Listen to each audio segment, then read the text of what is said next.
Liam naman! Ba't ka nandyan? Kakaayos ka lang ang bed ni Ate Rose. Dito ka na lang. Daddy!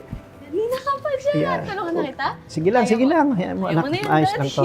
Ay, good morning po. Naku, pasensya na po. Na-late po ako, ma'am. Ay, hello, Loida. Nako, sakto dating mo. Halika, makigulo ka rito sa pag-ayos ng home ni Rose. Sige po, sige po. Wala pa si Rose, nasa pagsamba siya. Pero, malapit ang matapos yun. Nakakamiss din yung ganitong magulo kami, ano?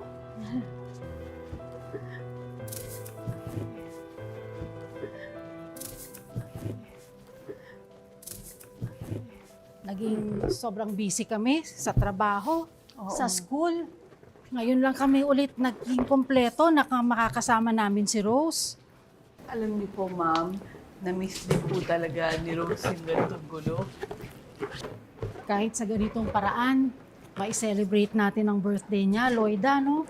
Pangilang birthday niya na nga bang ito ngayon sa hospital? Sana, mapasaya natin siya ngayon. Nako, huwag po kayong mag-alala, ma'am. Lagi pong masaya si Rose. Hindi po siya nawawala ng ngiti at masayang kwento. Salamat, Loida, ha? Lagi kang nandito para sa anak ko. Ma'am, walang anuman po. Alam niyo naman pong hindi ko kayang pabayaan si Rose. Salamat. Naku! Nag-abala ka pa sa mga regalo. Hindi po, ma'am. Actually, ano po to? Mga tahi po ng nanay ko para kay Rose. Oh, talaga? Opo, mga bestida at damit. Naku, magugustuhan niya ni Rose. Magagamit niya yan sa pagsamba. Ay, Mami! Check ko lang po kung tapos na yung pagsamba sa fourth floor. Sige lang, nak. Ay, naku, nakakapagod. Pahinga muna tayo, Loida. At mamaya na natin ituloy yung pagdidikit ng mga balloons. Sige po.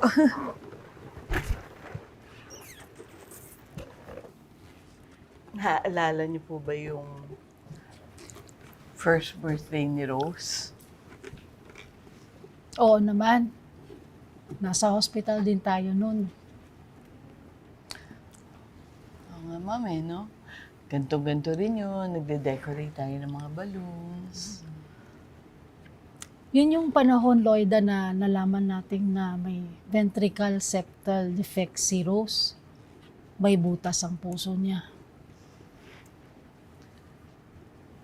Oo nga po. Ma'am, ang tagal lang may sakit ni Rose, no? Sana,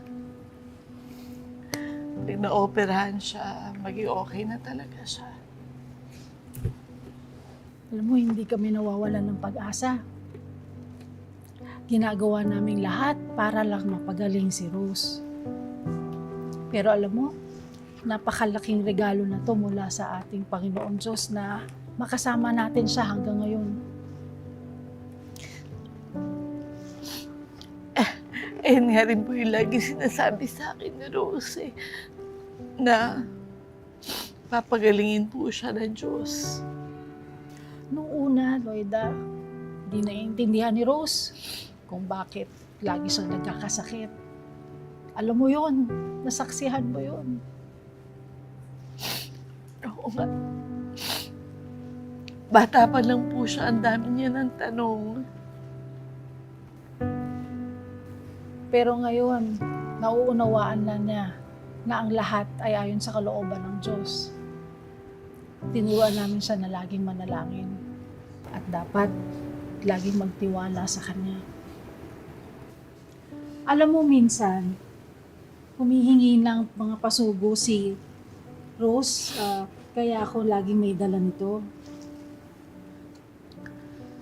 Alam mo, matagal ka na sa amin, Loida. Pero minsan hindi ko nakitang binasa mo ito.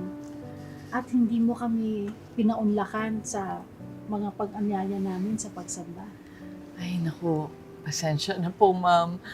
Alam niyo naman po, magkaiba yung relihiyon natin. Lahat tayo nangangailangan ng tulong at gabay mula sa ating tunay na Diyos. At mararanasan lang natin yan sa tunay na pagsamba sa Kanya.